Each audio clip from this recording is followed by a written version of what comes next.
Beste gaixotasun baskularra egiten den bezala, kateterrakin, neuroradiologia baskularrakin, aukera dakagu baskular gaixotasunak burmuinean edo bizkar muinean azaltzeko.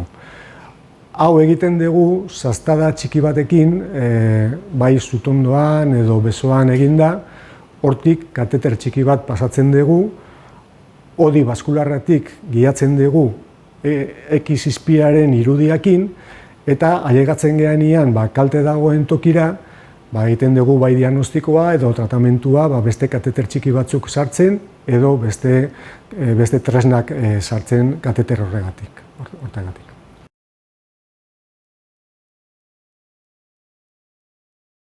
Neuroradiologiaren ekarpenik garrantzitsuena izan da gaur egun gai gerala ziztada txiki baten bitartez, bai besoan edo bai hankan, tratatzeko garuneko patologia baskular desberdinak.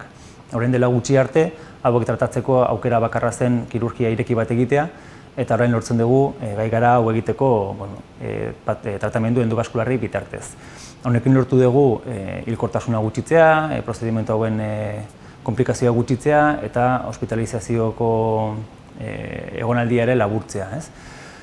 Eta hau guztia lortu ahal izan da, batez ere egon delako azken urteotan oso garapen teknologiko importantea. Gero eta material hobeak ditugu, gero eta urrutiago iritsi gaitezke, segurtasun gehiagorekin, eta irudiak lortzeko ere, gu behar ditugun irudiak lortzeko aparatuak ere gero eta hobeak dira, irudiak erradiazio gutxiagorekin lortzen ditugu, eta gainera gero 3D irudi hauek eta hauen postprozesuak ere gero eta sofistikatuagoak dira, eta azkenean lortzen dugu segurtasun gehiagorekin gauza gehiago tratatzea.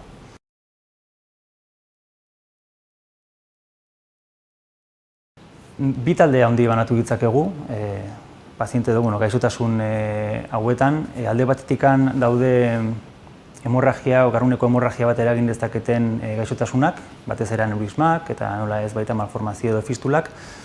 Hauek tratatu ditzakegu teknika hauen bitartez, bai forma programatuan, erdi plazora edo hemorragia bat emateko arrisku hori kentzeko, edo baita tratatu ditzakegu urgentzia batean, behin hemorragia bat gertatu denean, hemorragia subaranoidea batekin etortzen denean paziente bat, lehenengo orduetan anomalia hori berriro ez puskatzeko. Eta beste alde batetik daukagu iktus iskemikoen taldea. Honek suposatu du azkeneko 10 urteetan kriston aldaketa, orain dela gutxi arte geneukan alternatiba bakarra zen medikazio bat jartzea tromboiek disolbitzeko, baina taponatutako arteria oso handia denean, medikazio honek ez du eragin handirik izaten. Eta gaur egun lortu dezakegu teknika hauen bitartez koagul hori ateratzea mekanikoki, eta honek asko aldatzen du eta asko hobetzen du paziente hauen prognostikoa.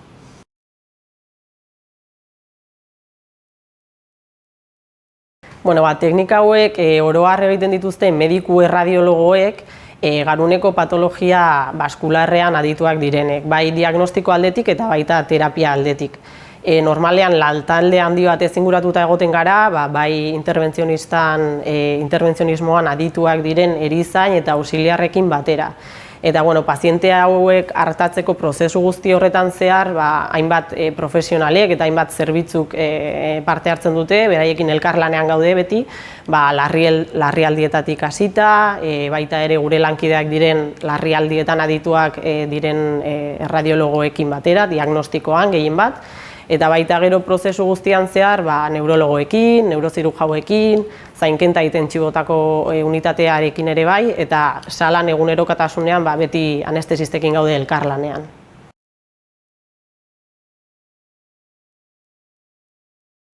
Ja hasieratik Ospital Donostia kontuan hartu zuen neurointerbentzionistako balioa. Adibidez, Estatu Batuetan lehendabiziko aneurisma kasua egin zen 1982ko ekainean. Eta ja, ospital honetan, urrungo urteko irailean lehendabiziko kasua aneurisma baten egin zen. Hortik aurrea, ospitalea teknologiko aurrerapenak eta teknika berriak txertatu ditu, eta gaur egun esan dezakegu ospital hau erreferentzi zentro bat da urtero 300 edo gehiago pazientearentzako.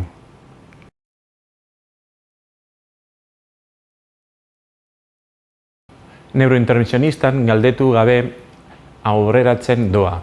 Honek komponente teknologiko garrantzitsu bat du. Beharrezkoa da eta batez ere nanoteknologia, konputazioa, bioteknologia eta robotikari esker patologia neurobaskular konplexuagoak eta modu seguruagoan tratatuko ditugu.